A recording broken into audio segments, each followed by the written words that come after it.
Hello friends, welcome back to GK Prince Academy. दोस्तों, हम लोग आज की इस वीडियो में डिस्कस करेंगे यूपी लोअर पीसीएस विशेष स्पेशल होगा, जो कि इन्वायरमेंट से देखेंगे। ठीक है, पर्यावरण और पारिस्थितिकी से क्वेश्चन क्या क्या बनते हैं और किस तरीके से बन सकते हैं। ठीक है, और अभी तक किस तरीके से क्वेश्चन बने हुए हैं, उन सभी को आज हम इस वीडियो में देखने वाले हैं। तो आपके एग्जाम्स के लिए यूपी ट्रिपल एस सी का मेंस एग्जाम, जहाँ भी पर्यावरण पारिस्थितिकी के क्वेश्चन पूछे जाएंगे, उनके लिए इंपॉर्टेंट हो जाता है। ठीक है, इसमें अगर हम देखें तो साइंस और टेक का 400 प्लस क्वेश्चन हो चुका है एमसीक्यू। जिन लोगों ने नहीं देखा है तो आप उसको देख लीजिएगा वीडियो को, आपके एग्जाम्स के लिए बहुत ही हेल्पफुल होगा। ठीक है, आज के इस वीडियो में हम बात करेंगे पर्यावरण पारिस्थितिकी से रिलेटेड क्वेश्चन। तो चलिए स्टार्ट करते हैं। लगभग इसमें 350 प्लस क्वेश्चन हैं, तो सभी को हम देखने वाले एक एक करके शुरुआत करेंगे। आज हम पर्यावरण सुरक्षा एवं पारिस्थितिकी तंत्र से क्वेश्चन जो बने हुए हैं, ठीक है, ये आपका ऑब्जेक्टिव टाइप ना होके जो है लाइन वन लाइनर टाइप का है। तो देख लेते हैं क्या क्या इंपॉर्टेंट चीज़ें हैं आप इसमें।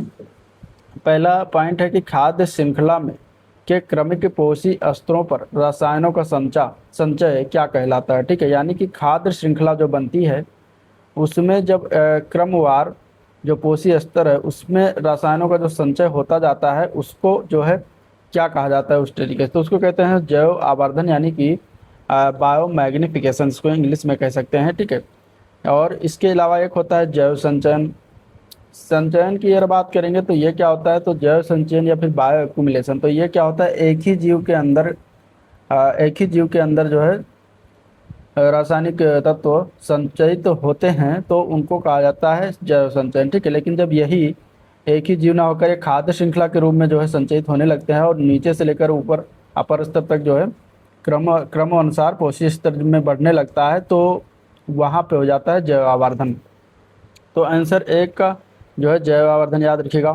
फिर एक कौन सा सिद्धांत यह कहता है कि दो बहुत करीब से संबंधित प्रजातियां जो एक ही तरह के संसाधनों के लिए प्रतिस्पर्धा कर रही हैं अनिश्चित काल तक एक साथ नहीं रह सकती, तो उसको कहा जाता है गॉस का नियम। ये आपका आया हुआ है लेखपाल के पेपर में। दोनों क्वेश्चन, दोनों पॉइंट जो है आपके लेखपाल के पेपर में पूछा गया है।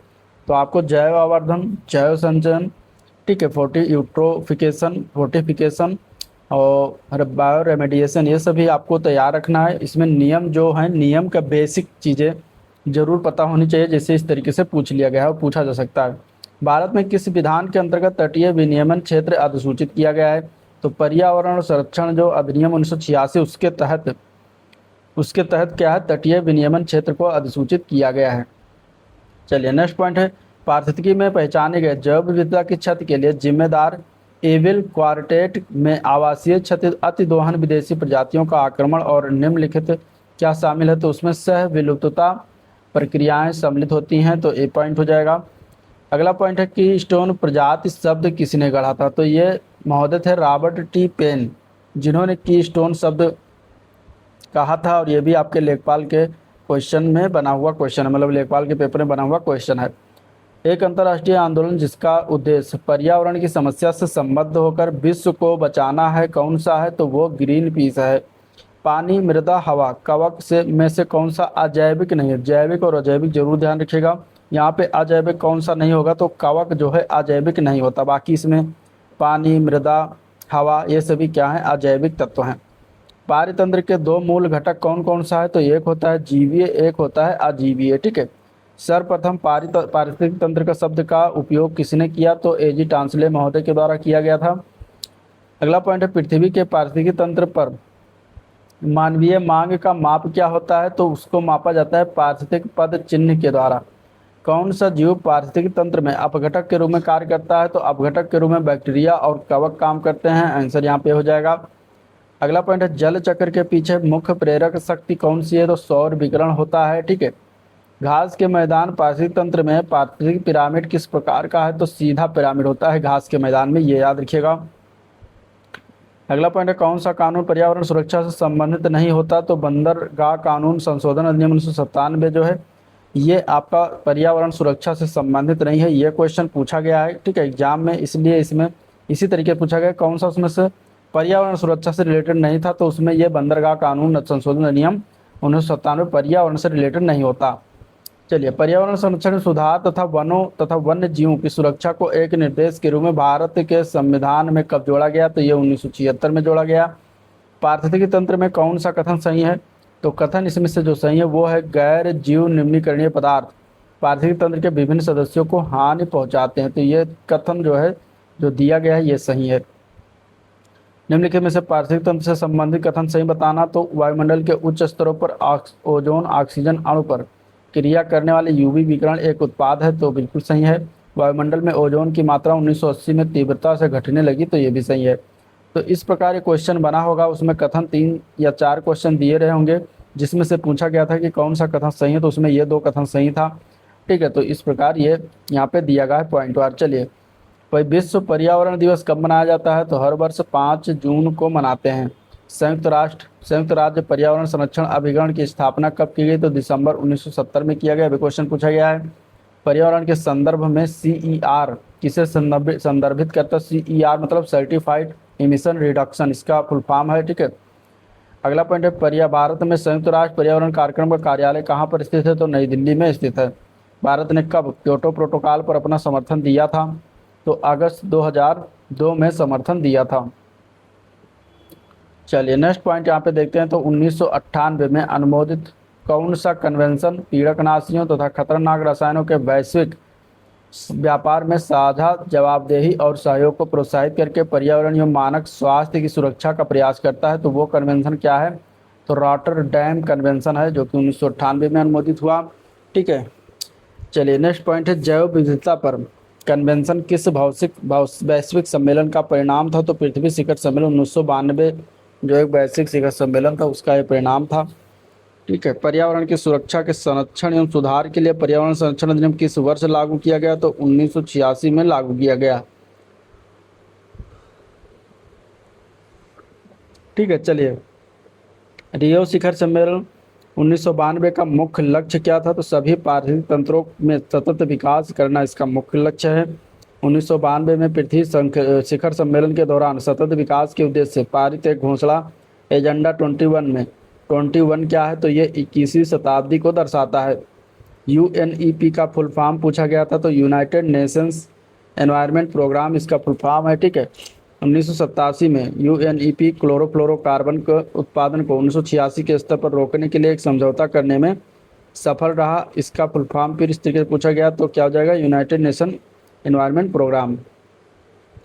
अगला पॉइंट देखते हैं यहाँ पे 1987 में संयुक्त राष्ट्र पर्यावरण कार्यक्रम और CFC उत्पादन को 1986 के स्तरों से सीमित रखने के लिए सर्वसम्मति जो है क्या करने में प्राप्त करने में सफल रहा था।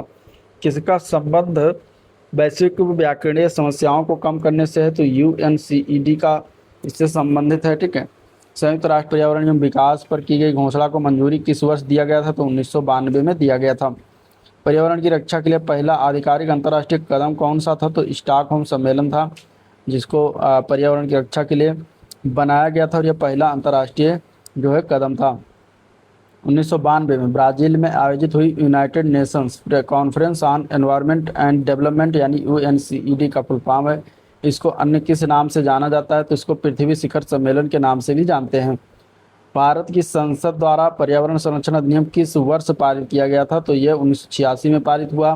ठीक है, एजेंडा 21 में अनुशंसित प्रक्रियाओं का एक समूह है, तो वो है रियो शिखर सम्मेलन 1992 का, यहाँ पे पॉइंट हो जाएगा।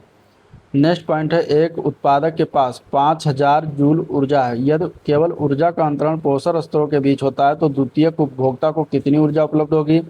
तो सिर्फ 50 जूल की होगी। ठीक है, 50 जूल की ऊर्जा उसको उपलब्ध होगी, क्योंकि जो लिंडेमान का एक नियम है 10% का ऊर्जा ट्रांसफर का, तो उसके हिसाब से ये 50 जूल होगा।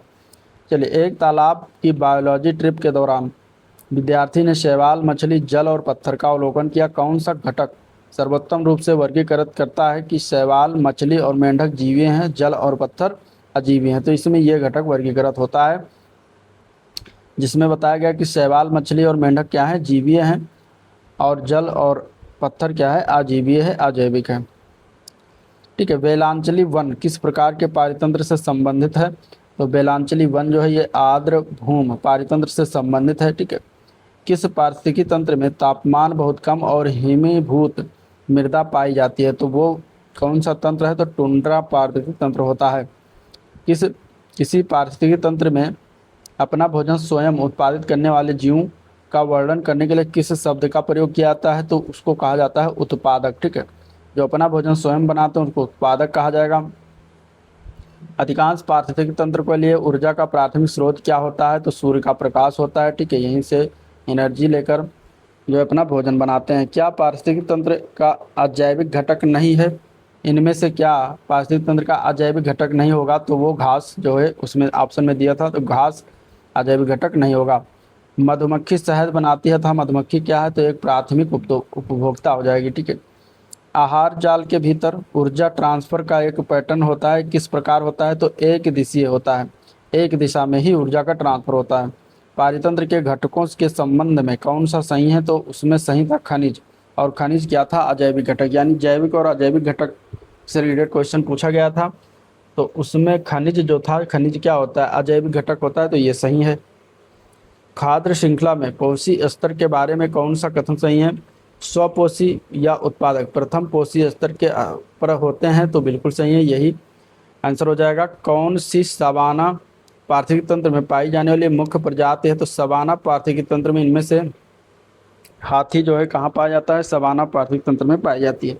ठीक है, कौन सा एक प्राकृतिक पारिस्थितिक तंत्र है, तो वन क्या है, प्राकृतिक पारिस्थितिक तंत्र होता है। ठीक है, उद्यान एक पारिस्थितिक तंत्र है क्योंकि इसमें रहने वाले जीव एक दूसरे के साथ परस्पर क्रिया करते हैं और अजैविक घटकों से प्रभावित होते हैं। ठीक है, जो उद्यान है, उद्यान क्या है, पारिस्थितिक तंत्र है। क्यों पारिस्थितिक तंत्र है, क्योंकि इसमें जो रहने वाले जीव हैं वह एक दूसरे के साथ परस्पर क्रिया करते हैं और अजैविक घटकों से प्रभावित भी होते हैं, तो इसलिए उसको एक पारिस्थितिकी तंत्र कहा जाएगा उद्यान को।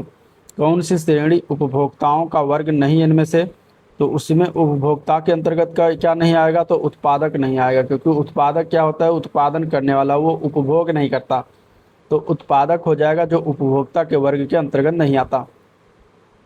हरे पौधे और कुछ बैक्टीरिया पारिस्थितिकी तंत्र में कौन सी भूमिका निभाते हैं, तो ये उत्पादक की भूमिका निभाते हैं। ठीक है, हरे पौधे और बैक्टीरिया उत्पादक की भूमिका निभाते हैं। यदि पारिस्थितिकी तंत्र में अपघटक ना हो तो मृत पौधों और जंतुओं को क्या होगा, तो वे बने रहेंगे और मृदा की प्राकृतिक जो पुनः पूर्ति में क्या होगा, बाधा आएगी। ठीक है, तो जब इन सभी का अपघटन होता है तभी मृदा की प्राकृतिक क्या होता है, पुनः वापस जो है बनती है। तो अगर अपघटक नहीं होगा तो उसमें क्या होगा, तो ये सभी वैसे के वैसे ही बनेंगे, ना सड़ेंगे ना घटेंगे। ठीक है, तो ये इसमें इसका पॉइंट हो जाएगा। नेक्स्ट पॉइंट, कौन सा कथन पारिस्थितिक तंत्र से पारितंत्र से संबंधित है, तो यहाँ पे दिया गया तो तीनों संबंधित है। जैसे कि पारितंत्र में इसमें जीवधारियों से युक्त जैविक घटक सम्मिलित होते हैं, तो बिल्कुल पारितंत्र में जैविक घटक सम्मिलित होते हैं। सभी हरे पौधे और कुछ जीवाणु उत्पादक होते हैं, बिल्कुल। अपघटक जटिल कार्बनिक को सरल कार्बनिक में विघटित कर देते हैं, ये भी सही है। तो तीनों कथन पारिस्थितिक तंत्र से जो है क्या है, सही है। ठीक है, पारतंत्र से। गलत युग्म की बात करेंगे तो इसमें जीवाणु जो दिया गया चतुर्थ पोषण स्तर, तो ये गलत हो जाएगा। ठीक है, किसी पारितंत्र में कौन सा जैविक घटक सबसे अधिक संख्या में मौजूद होता है, तो उत्पादक में सबसे अधिक संख्या में मौजूद होता है।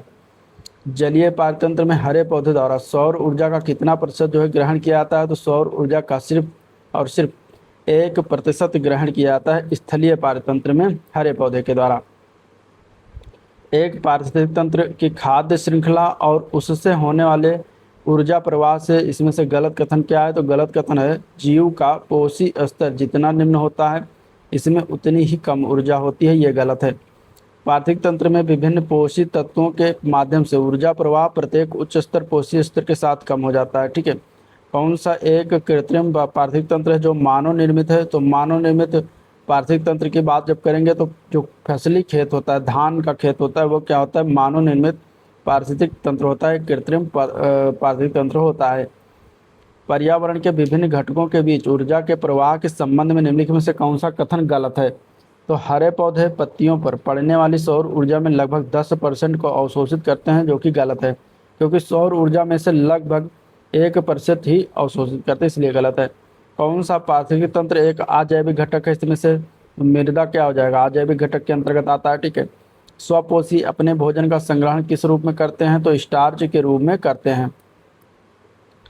चलिए नेक्स्ट पॉइंट देखते हैं, तो छोटे मांसाहारी द्वितीयक उपभोक्ता किस स्तर पर आते हैं, तो तीसरे स्तर पर आते हैं। ठीक है, कौन से पहले पोषी के स्तर पर होते हैं, तो उत्पादक जो होते हैं वो पहले पोषी के स्तर पर होता है। गरुड़, टिग्गा, चूहा, अजगर, इनमें से शीर्ष शिकारी का चयन करिए। तो इसमें अगर हम देखें तो टिड्डे को चूहा खाता है, चूहा को अजगर खाएगा और अजगर को जो है गरुड़ खाता है। तो इस प्रकार यहाँ पे गरुड़ क्या हो जाएगा, इसका शीर्ष शिकारी चयन हो जाएगा, शीर्ष शिकारी तंत्र के अंतर्गत आएगा सबसे उच्च स्तर पर। एक स्वपोषी पार्थिव तंत्र से क्या अभिप्राय है, तो कार्बनिक द्रव्य और पीढ़ी दर पीढ़ी लगभग स्थिर रहता है। ठीक है, कार्बनिक द्रव्य पीढ़ी दर पीढ़ी क्या होता है, लगभग स्थित रहता है। ऊर्जा अंतरण के 10% नियम का प्रतिपादन किसके द्वारा किया गया था, तो ये थे रेमंड लिंडमैन। यहाँ पे आंसर रेमंड लिंडमैन हो जाएगा। इकोलॉजी जो शब्द है ये किसने कहा था, तो अर्नेस्ट हेकल महोदय के द्वारा कहा गया था। सभी पार्थिव तंत्रों में जैविक और अजैविक घटक शामिल होते हैं। वायुमंडलीय आर्द्रता, तापमान, कार्बन डाइऑक्साइड और हरे पौधे में कौन से जैविक घटक हैं, तो हरा पौधा क्या है, जैविक घटक है। उपभोक्ता, प्रोड्यूसर, अपघटक और जलवायु में से कौन पार्थिव तंत्र का जैविक घटक नहीं होगा इसमें से, तो जलवायु जो है क्या है, जैविक घटक नहीं होगा इसमें से। जलवायु क्या होगा, जैविक घटक नहीं होगा, ये अजैविक में आएगा।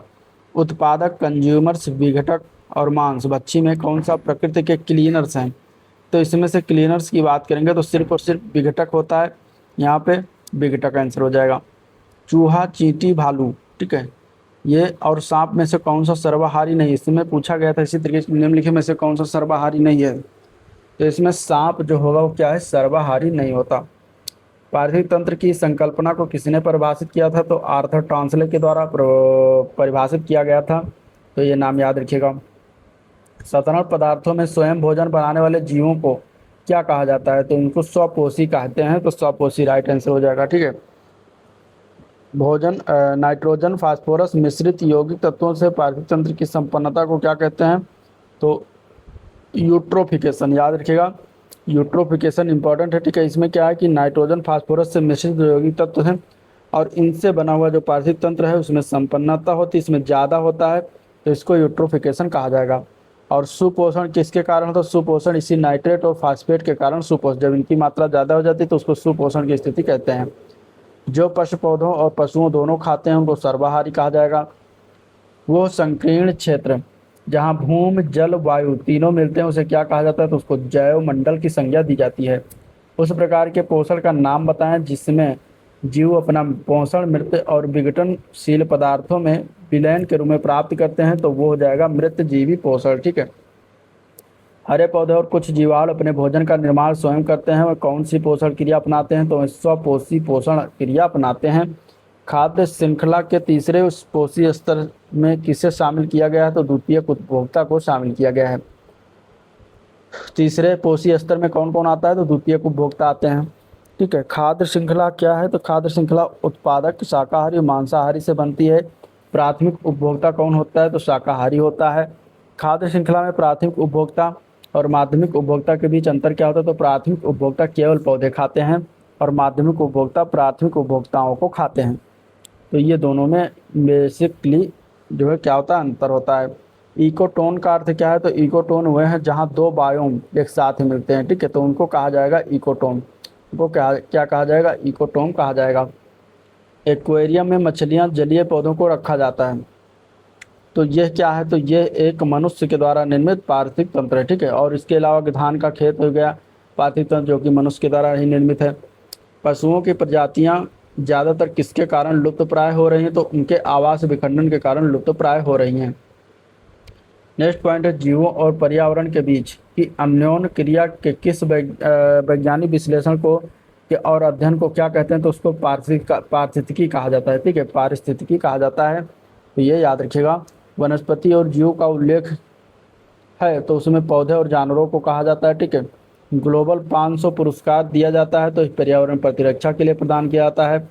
निम्नलिखित वृक्षों में से कौन पार्थिकी मित्र नहीं है, तो यूकेलिप्टस जो पेड़ होता है, पौधा होता है, ये पार्थिकी मित्र न होगा और इसको पार्थिकी शत्रु की संज्ञा दी गई है। ग्रीन पीस क्या है, तो ग्रीन पीस की बात करेंगे तो पर्यावरण समर्थकों का एक अंतर्राष्ट्रीय संगठन है ग्रीन पीस। एक ग्रीन वाशिंग शब्द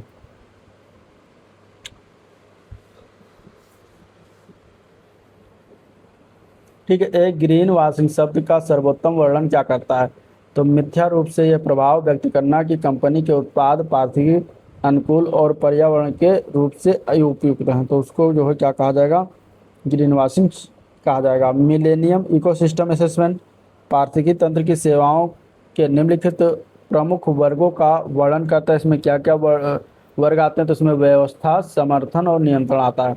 संरक्षण और सांस्कृतिक भी आता है। निम्नलिखित में से कौन सी एक समर्थन सेवा, इसमें तो पोषण चक्र और फसल परागण समर्थन सेवा होती है। ठीक है। स्वच्छ जल समुदाय में लैंटिक आवास, तो लैंटिक आवास और एक होता है लोटिक आवास। तो इसका उदाहरण क्या है, तो लैंटिक का क्या हो जाएगा, तालाब और दलदल जहाँ पानी स्थिर हो उसको लैंटिक आवास, और लोटिक आवास जहाँ पानी स्थिर ना हो, बहता हुआ हो, जैसे कि नदियों का जल, वो क्या है, वो लोटिक आवास है। लैंटिक आवास में तालाब और दलदल। चलिए, किसे भारत के हरित पहल के रूप में माना जाता है, तो उसमें राष्ट्रीय हरित राजमार्ग मिशन आता है। इसके अंतर्गत स्वच्छ कोयला प्रौद्योगिकियों के लिए अनुसंधान विकास आता है। राष्ट्रीय हरित गलियारा कार्यक्रम, ये तीनों माना जाता है, तो तीन हो जाएगा सही। इसमें से सुमेलन बताना था, जैसे कि वन्य जीव संरक्षण, ये कब आया अधिनियम, तो 1972 में। पर्यावरण संरक्षण अधिनियम, ये 1986 में। जनजाति एवं अन्य पारंपरिक वन निवासी के वनाधिकारों को मान्यता 2006 में। तो इसमें वन संरक्षण जो है, सिर्फ वन संरक्षण पूछा जाएगा, 1980 में। निम्नलिखित में कौन सा एक पर्यावरण अधिनियम 1986 के अधीन गठित किया गया, तो उनमें से जो है केंद्रीय भूजल प्राधिकरण दिया रहा ऑप्शन में, तो वो सही था, केंद्रीय भूजल प्राधिकरण। समुदायों का पूर्ण क्रम जो क्रमशः एक निश्चित स्थान पर बदलता है, क्या कहलाता है, तो उसको शेयर या शेरे कहा जाता है।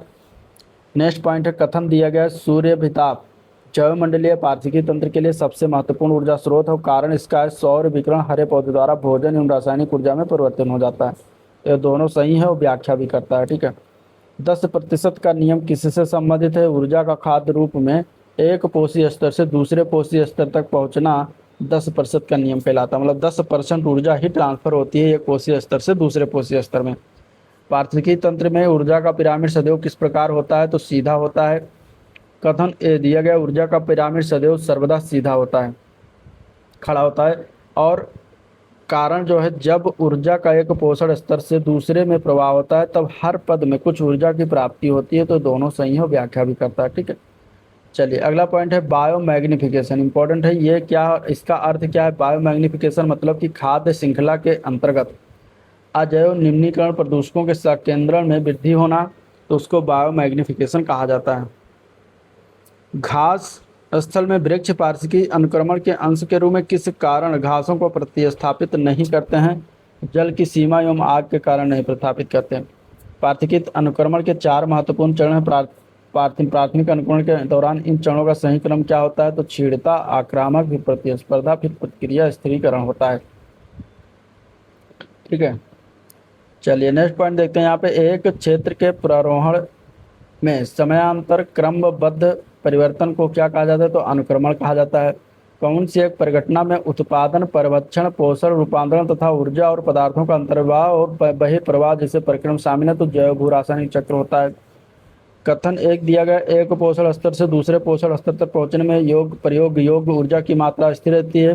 कथन दो दिया गया है कि एक पारिस्थितिकी तंत्र में ऊर्जा की मात्रा स्थिर रहती है और कभी नहीं बदलती है, तो दोनों ये कथन क्या है, गलत है।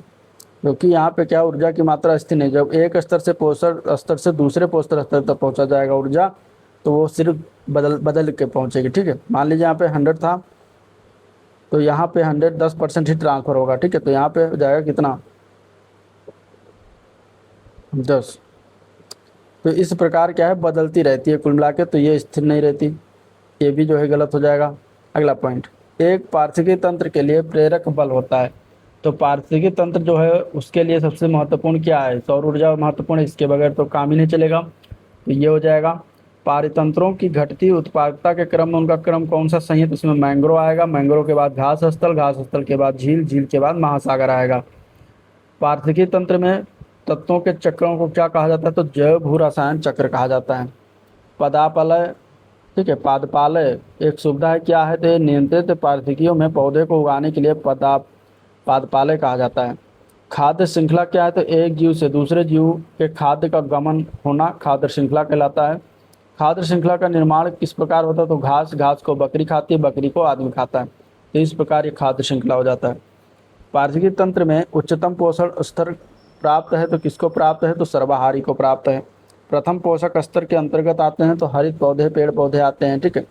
कोपायड, साइनोबैक्टीरिया, डायटम, फोरामिनीफेरा, में से कौन से जीव महासागरों की आहार श्रृंखलाओं के प्राथमिक उत्पादन, तो साइनोबैक्टीरिया और डायटम जो है क्या है आपका प्रिय प्राथमिक उत्पादक के अंतर्गत आते हैं।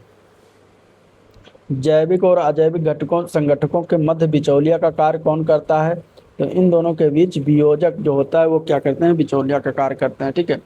जलीय पर्यावरण में डीडीटी सांद्रण के आकलन के आधार पर आहार श्रृंखला में प्रदूषण का स्तर किस अनुक्रम में बढ़ता है, तो पहले जल पौधे में जाता है, फिर घोंघा, फिर मछली, इसके बाद पक्षी। मछली को कौन खाएगा, पक्षी खाएगा। ये आपका जैव आवर्धन का एक तरीके से उदाहरण। ठीक है। डीडीटी का सांद्रण जो है सबसे अगर देखा जाए तो जैसे जल पौधे जो होते हैं उसमें सौंपता है। ठीक है। उसमें जाता है, इसके बाद उसी जल को घोंघा पीता है तो घोंघे में उससे ज़्यादा उच्च स्तर होगा। फिर घोंघे को मछली खाता है तो मछली में जाएगा, और मछली से सबसे ज़्यादा पक्षी खाता है तो इसमें सबसे ज़्यादा पक्षी में क्या है, डीडीटी का सांद्रण पाया जाएगा। बायोमास का एक उल्टा पिरामिड किस पारिस्थितिकी तंत्र में कहा पाया जाता है, तो उल्टा पिरामिड जो होता है वो समुद्री का होता है, तो यहाँ पे समुद्री हो जाएगा। कौन सा एक आहार श्रृंखला का सही क्रम है, डायटम, क्रस्टेशियाई और हेरिंग। ये आहार श्रृंखला का सही क्रम, डायटन, डायटन के बाद क्रस्टेशियाई और क्रस्टेशियाई के बाद हेरिंग आता है। कौन सा जीव किसी पारितंत्र में प्राथमिक उपभोक्ता वर्ग को निरूपित करता है, तो प्राथमिक उपभोक्ता इसमें से इल्ली और कैटरपिलर जो है ये क्या है आपका प्राथमिक उपभोक्ता के अंतर्गत आते हैं। समुदायों का वो संपूर्ण क्रम जो किसी दिए क्षेत्र में क्रमिक रूप से बदलता है तो क्रमक कहलाता है। पारिस्थितिकीय तंत्र में एक टिकाऊ जैव समूह क्या कहलाता है, चरम अवस्था कहलाता है। ठीक है। सबसे अधिक स्थिर पारिस्थितिकी तंत्र कौन सा है इसमें से, तो सागरीय जो है, उसमें दिया गया था ऑप्शन जिसमें सागरीय भी था। सागरीय क्या है, सबसे अधिक स्थिर पारिस्थितिकी तंत्र है। पर्यावरण अधिनियम 1986 में अधिनियमित किया गया, जिसमें अंतिम बार कब संशोधन किया गया, तो 1991 में संशोधन किया गया था। पर्यावरण संरक्षण अधिनियम को किस नाम से जानते हैं, इसको छाता विधान के नाम से भी जानते हैं। भारत में पर्यावरण मंत्रालय किस वर्ष स्थापित किया गया, तो 1985 में स्थापित किया गया था। ठीक है। चलिए, पर्यावरण संरक्षण अधिनियम 1986 में भारत सरकार को सशक्त करता है। कथन एक दिया गया, कथन वो पर्यावरण संरक्षण की प्रक्रिया में लोक सहभागिता की आवश्यकता का और इसे हासिल करने की प्रक्रिया और रीति का विवरण दें। कथन दो, वो विभिन्न स्रोतों के पर्यावरण प्रदूषकों के उत्सर्जन या विसर्जन के मानक निर्धारित हो। केवल इसमें कथन दो सही है, पहला वाला कथन गलत है। पर्यावरण को निम्न प्रकार से वर्गीकृत किया जा सका है। कौन सा वर्गीकरण का अंश नहीं होगा, तो उसमें परिचालन पर्यावरण जो होता है वो वर्गीकरण के अंतर्गत नहीं आता। पर्यावरण किससे बनता है, तो जैविक घटक, भू आकृतिक घटक और अजैव घटक से ही बनता है। किस एक का संबंध पर्यावरण सुरक्षा से नहीं है, तो गरीबी कम करना वो पर्यावरण से कोई लेना देना नहीं है। ठीक है। चलिए, पर्यावरण अपकर्षण से क्या अभिप्राय है, तो पर्यावरणीय गुणों का पूर्ण रूप से निम्नीकरण, मानवीय क्रियाकलापों से विपरीत परिवर्तन लाना, पारिस्थितिकी विभिन्नता के परिणाम स्वरूप पारिस्थितिक असंतुलन, ये पर्यावरण अपकर्ष से रिलेटेड है। कथन दिया गया है, प्राकृतिक पर्यावरण स्वच्छ होता है। कारक दिया गया है, क्योंकि मानव क्रियाएं पर्यावरण प्रदूषण का कारक है। तो दोनों तो सही तो हैं दोनों, लेकिन व्याख्या नहीं करता, तो इस प्रकार आंसर आया था। ठीक है। क्वेश्चन आया था, निम्नलिखित कथनों पर विचार करना, कौन सा पारिस्थितिकीय निकेत के बारे में सही नहीं इनमें से, तो वहाँ पे दिया गया था पारिस्थितिकीय निकेत में यदि संसाधन पर्याप्त है तो प्रजातियों की संख्या कम हो जाती है, तो ये गलत हो जाएगा। ठीक है। संसाधन पर्याप्तता की स्थिति में प्रजातियों की संख्या कम नहीं होगी। निम्नलिखित में से कौन सा जैविक अनुक्रम की प्रावस्थाओं का सही क्रम है, जैसे प्रवास, आस्थापन और प्रतिक्रिया, तो यहाँ पे सही क्रम में अगर हम देखें तो यहाँ पे स्थिरीकरण होता है। ठीक है। कौन सा वृक्ष एक ऐसे कीट के साथ एक अद्वितीय संबंध को दर्शाता है जो इस कीट के साथ सह विकसित हुआ और एकमात्र कीट है जो पेड़ को परागित कर सकता है, तो वो है अंजीर का पेड़। ठीक है। स्थलीय पारिस्थितिकी तंत्र में हरे पौधे अपनी पत्तियों पर पड़ने वाले सूर्य के प्रकाश को अवशोषित करते हैं और इसे खाद्य ऊर्जा में परिवर्तित करते हैं। प्रकाश संश्लेषण की प्रक्रिया के लिए सभी हरे पौधे द्वारा अवशोषित सौर विकिरण का प्रतिशत लगभग कितना है, तो 1% ही सौर विकिरण को मतलब शोषित करते हैं, अवशोषित करते हैं। निम्नलिखित में से कौन सा वृक्ष पर्यावरण के लिए खतरा है, तो यूकेलिप्टस पर्यावरण के खतरा होता है। अपने ही वातावरण में एक जैव समुदाय जैसे तालाब, महासागर, वन, यहाँ तक कि एक जल जीवशाला भी को क्या कहा जाता है, तो उसको पारिस्थितिकी तंत्र कहा जाता है।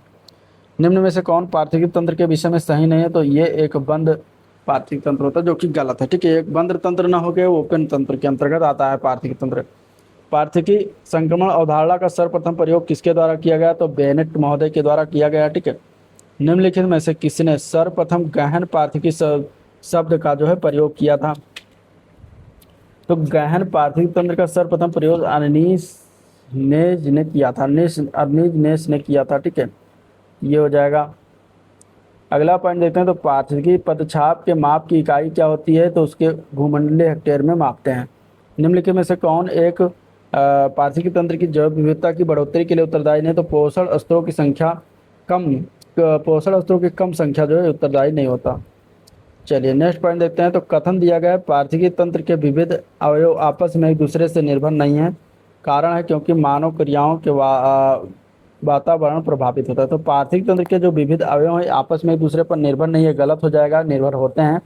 आर सही है, कारण सही है क्योंकि मानव क्रियाओं से वातावरण प्रभावित होता है, बिल्कुल प्रभावित होता है। इकोसिस्टम के संबंध में निम्न से क्या सत्य है? तो उत्पादक प्राथमिक उपभोक्ता से अधिक है, बिल्कुल सही है। ठीक है, निम्नलिखित में से किस कार्य से पार्थिव का संतुलन बिगड़ता है? तो लकड़ी काटना, उसमें ऑप्शन में दिया था जिसमें लकड़ी काटना भी था। तो लकड़ी काटने से क्या होता है? पार्थिव तंत्र का संतुलन बिगड़ता है। निम्नांकित में से कौन सा एक सर्वाधिक भंगुर पार्थिव तंत्र है जो वैश्विक तापमान द्वारा सबसे पहले प्रभावित होगा? तो आर्कटिक और ग्रीनलैंड हिमचादर है जो सबसे पहले प्रभावित होगा। ठीक है, पृथ्वी का सर्वाधिक बृहद पार्थिव तंत्र निम्नलिखित में से कौन सा है? तो जैवमंडल है। किसी जीव का पार्थिकीय निकेत किससे संबंधित है? जीव के विशिष्ट प्राकृतिक आवास से संबंधित है।